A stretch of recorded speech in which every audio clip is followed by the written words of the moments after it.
송은재TV 시작합니다. 이번 설 연휴에 열리기로 한 대선 후보 토론, 이 문제를 놓고 잠시 전에 윤석열 후보 측에서 다시 양자 토론을 하자, 윤석열과 이재명의 양자 토론을 예정했던 31일 국회나 또 다른 장소에서 양자 토론회를 하자라고 제안을 했습니다.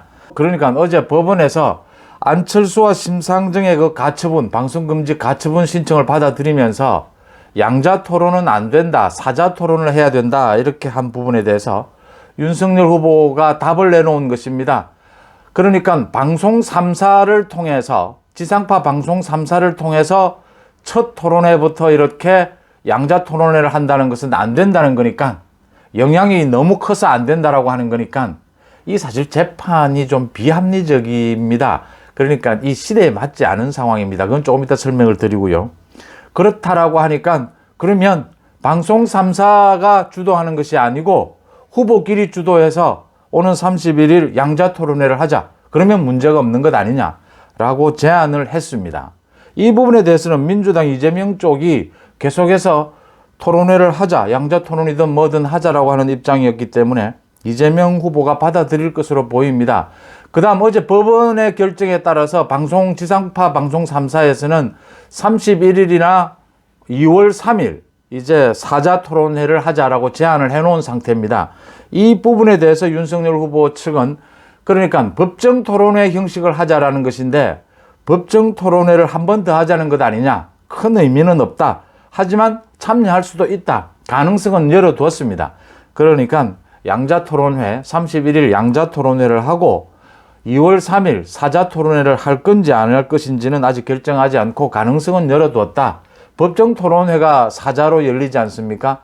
만약에 허경영 후보가 들어온다면 오자가 되겠지만 못 들어온다면 사자 토론회가 되는데, 사자 토론회가 되는 법정 토론회를 한 번 더 연다는 셈인데, 2월 3일 사자 토론회는 그건 그렇게 큰 의미는 없지만 참여하지 않겠다도 아니고 가능성은 열어두었습니다. 그러니까 3자 토론, 4자 토론, 양자 토론 뭐 다양하게 열릴 수 있다라는 겁니다. 중요한 것은 윤석열 후보가 주도권을 행사하기 시작했다라고 하는 겁니다. 그러니까 윤석열 후보는 토론회 좋다, 대신 양자 토론회를 열자, 실질적인 경쟁 관계인 이재명 후보를 압도해버리겠다. 그래서 이번 설 연휴를 통과하면서 대세론을 결정짓겠다, 이런 토론 전략을 드러낸 셈입니다. 윤석열 후보의 토론 전략입니다. 양자 토론, 이재명과 양자 토론을 해서 이재명을 압도해버리겠다, 토론회로서. 그래서 대세를 결정하겠다라는 윤석열 후보의 토론 전략을 드러낸 것이고, 이재명 후보는 지금 박스권에 갇혀있는 자신의 지지율에 변화를 주기 위해서는 뭐 어떤 토론회든 받을 수밖에 없는, 자신이 먼저 토론을 주장하는 그런 상황입니다. 윤석열 후보가 1위 후보로서 주도권을 당당하게 행사하기 시작했다라고 하는 점입니다.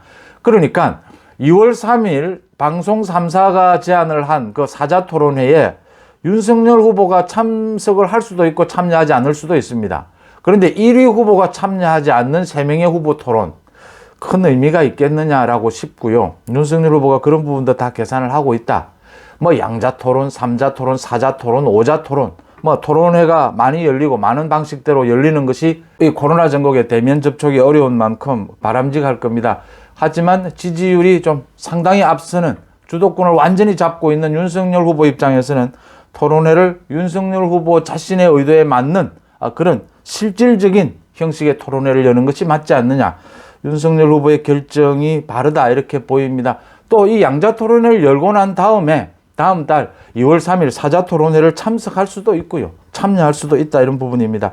그러니까 어제도 제가 말씀을 드렸지만 이 어제의 법원 결정이 굉장히 좀 시대 상황을 바로 보지 못한 겁니다. 그러니까 2007년에 나왔던 그 판례를 그대로 답습을 한 경우입니다. 지상파 방송 3사가 끼치는 영향력이 매우 큰데, 이 지상파 방송 3사가 공동으로 그것도 첫 토론회를 여는데 이 굉장히 큰 영향력을 미치게 될 텐데, 이걸 양자 토론회로 하면 되겠느냐, 사자 토론회로 하는 게 좋지 않겠느냐라고 결정한 겁니다. 이게 15년 전에도 이렇게 결정한 겁니다. 그걸 큰 별다른 검토 없이 이렇게 답습을 했다, 이렇게 보이는데, 지난 15년 동안 방송 환경이 천지개벽을 해버렸습니다. 잘 아시다시피 종편이 생겨났고 유튜브가 지금은 방송의 중심이 되어버렸습니다. 지금 KBS, MBC, SBS를 방송 그대로 TV를 통해서 그 뉴스를 제대로 보는 사람이 몇 명이 있겠습니까? 저는 거의 제 휴대폰을 통해서 필요한 부분만 찾아서 봅니다. 그런 형식이고, 만약 31일 윤석열 후보와 이재명 후보의 양자 토론이 열린다. 유튜브들이 다 생방송을 하게 될 테고, 종편도 생방송을 하는 곳이 있을 테고, 아마 KBS, MBC, SBS 중에서도 생방송을 하는, 국회 방송이 또 생방송을 할 수가 있습니다.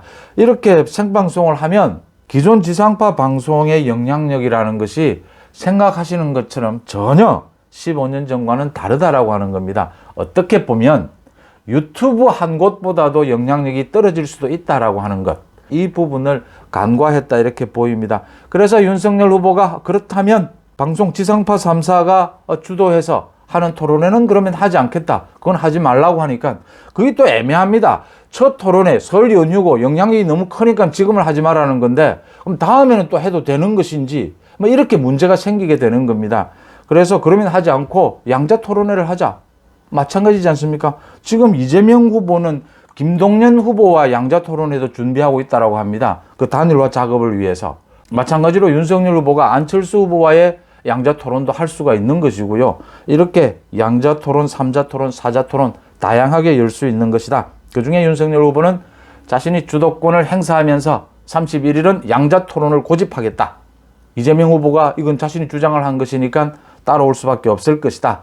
그 다음 뭐 계속해서 사자 토론, 양자 토론이 잡힐 겁니다. 법정 토론이 아니더라도. 그런 부분들은 참석할지 참석하지 않을지 그 가능성은 열어두고, 윤석열 후보가 자신이 생각하는 토론 전략에 따라서 실질적인 공정성, 그렇게 공정한 실질적인 대결을 펼치자는 겁니다. 윤석열 후보와 이재명 후보를 대장동 비리를 비롯해서 지금 성남FC 이 엄청난 의혹들이지 않습니까? 이 부분에 대해서 압도하겠다, 토론회로서. 이런 부분 윤석열 후보의 각오를 보였다라고 하는 점입니다. 윤석열 후보가 자신의 지지율에 걸맞는 자신의 주도권, 이 대선 전국에서 주도권을 행사하면서 대세론을 향해서 달려가고 있다는 부분, 눈여겨볼 부분이고요. 윤석열 후보가 토론회에서도 최근 들어서, 이번 달 들어서 윤석열 후보의 대국민 메시지 굉장히 간결하면서도 선명해졌다. 이런 대국민 메시지가 계속된다면 지지율은 계속 강세를 보일 것이다. 이게 토론 자세로도 이어진다면 윤석열 후보가 토론회를 압도하지 못할 이유가 전혀 없다, 이렇게 보입니다. 사자 토론회에 대해서 이렇게 저렇게 막 여러 가지 말들이 섞이게 되고, 사자 토론이 되면 아무래도 윤석열 후보가 제일 선두 주자니까 많은 나머지 3명의 집중적인 공격을 받을 수밖에 없지 않습니까? 그 토론회 룰을 어떻게 짜든지 간에요. 지지율 1위 후보로서 주도권을 행사한 당연한 요구다, 이렇게 보이고요. 최근 들어서 윤석열 후보의 지지율이 굉장히 많이 올라가면서 윤석열 후보가 좀 빠르게 결정하지 못하고 조금 고민하는, 그러니까 많은 것들을 국민들의 생각, 여론을 들어보고 판단하겠다라고 하는 것들이 몇 가지가 있습니다. 그러니까 민주당에서 재보선 공천, 자기들의 귀책 사유가 있는 3곳에, 종로를 비롯해서 3곳에 공천을 하지 않겠다라고 하니까, 그러면 국민의힘의 귀책 사유가 있는 2곳의 공천은 어떻게 할 거냐? 이걸 공천할 거냐 말 거냐? 국민의힘은 사실은 공천해도 아무 문제가 없습니다. 민주당은 당헌에 규정이 되어 있는 것을 어기고 지난 서울과 부산 재보궐선거에서 공천을 한 것이었죠, 후보를. 그걸 반성한다라고 하면서 공천하지 않겠다라고 했는데, 국민의힘은 그러면 어떻게 할 것이냐, 이 부분을 지금 국민의 여론을 들어보겠다라고 하는 입장이고요. 소극적인 입장인 것이죠.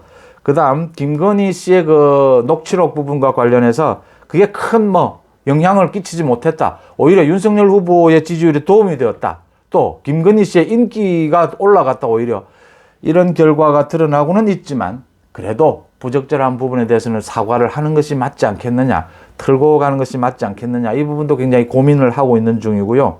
안철수 후보와의 그 단일화 부분에 대해서도 여러 가지로 지금 논란이 일고 있습니다. 꼭 단일화를 해야 하느냐, 자강으로 갈 수도 있지 않느냐, 아니다, 그래도 단일화의 가능성은 남겨두고 많은 작업들을 해야 한다, 이렇게 의견들이 나뉘면서 윤석열 후보로서는 좀 고민이 되는 부분입니다. 이런 부분들에 대한 정리 어떻게 하느냐, 시간을 놓치면 안 된다라는 것이고요. 정치는 타이밍이라는 것이고요. 토론회처럼 결정하면 됩니다. 토론회처럼 이런 부분들은 주도권을 행사하면서 당당하게 결정해서 치고 나가면 됩니다. 가장 해서는 안 되는 일은 지분을 챙긴다든지 정치적 실익을 챙긴다든지 정말 10년 만에 이제 정권을 잡을 만하니까 실익을 챙기자 재보궐선거에서 당선되는 게 눈앞에 왔는데 이걸 왜 포기하느냐? 지방선거에서 압승할 것이 눈에 보이는데 왜 이것을 양보하느냐? 이런 식으로 가면 안 된다라는 겁니다. 그러니까 지분이나 실익, 정치적인 실익을 챙기기 위해서 큰 것을 놓쳐서는 안 된다라고 하는 겁니다. 그런 것이 아니라면은 당당하게 기준을 세워서 소신 있게 치고 나가면 된다라고 하는 겁니다. 토론회처럼 실익과 크게 관계가 없는 부분은 딱 기준을 세워서 정말 리더십을 보여주는 겁니다. 주도권을 행사하는 거죠. 치고 나가면 된다. 그 다음 곽상도 의원의 사태로 보궐선거가 치러지는 대구 같은 경우에는 정말 상황, 전체적인 여론을 봐서 양보할 수도 있다라고 하는 겁니다. 국민의힘은 당헌에 그런 규정이 없지만 공천하지 않을 수도 있다라고 하는 겁니다. 물론 그게 불러올 어떤 이 당내 갈등이 있습니다. 거기에도 지금 벌써 10명이 넘는 후보들이 뛰고 있지 않습니까? 그 사람들은 굉장히 많은 불만을 가질 수밖에 없습니다. 그러나 그런 부분들을 다독거려야 된다라고 하는 것은 지금 유권자들, 국민 앞에서 대통령 선거라는 큰 승부를 앞두고 그런 작은 것을 챙기는 그런 모습을 보여서는 안 된다라고 하는 겁니다. 그러니까 권력 의지라고 하는 것이 두 가지 양면성이 있지 않습니까? 정치인은 권력 의지가 없어서는 안 됩니다. 권력 의지가 있어야 합니다. 기회가 생기면 권력을 잡아야 합니다. 그래야 지지자들을 위해서 그 권력을 사용할 수 있습니다. 이런 권력에 좋은 의미가 있지만 또 한편으로는 너무 권력 의지만 내세워서 너무 실익만 챙기는 모습을 보여주게 되면 이게 또 유권자들의 환멸을 산다라고 하는 겁니다. 그러니까 이런 양면에 대해서 잘 조화를 이루어야 된다. 너무 실익을 챙기지 않고 너무 겸손한 것만이 또 능사는 아닙니다. 카리스마, 소신을 보여주지 못하는 것이 아니냐, 리더십이 약한 것이 아니냐, 또 이럴 수도 있거든요. 그래서 이 겸손하면서도 당당하게, 이게 참 어렵지 않습니까? 이걸 가르는 기준은 조그만한 실익에 얽매이면 안 된다라고 하는 겁니다. 정치적인 실익, 지분 챙기기 이런 모습만 아니라면 뭐든지 당당하게 자신의 소신을 내걸고 이번 토론회처럼 이렇게 나갈 수 있다라고 하는 부분입니다. 여러분들은 어떻게 보십니까? 송은재 TV 마칩니다. 고맙습니다.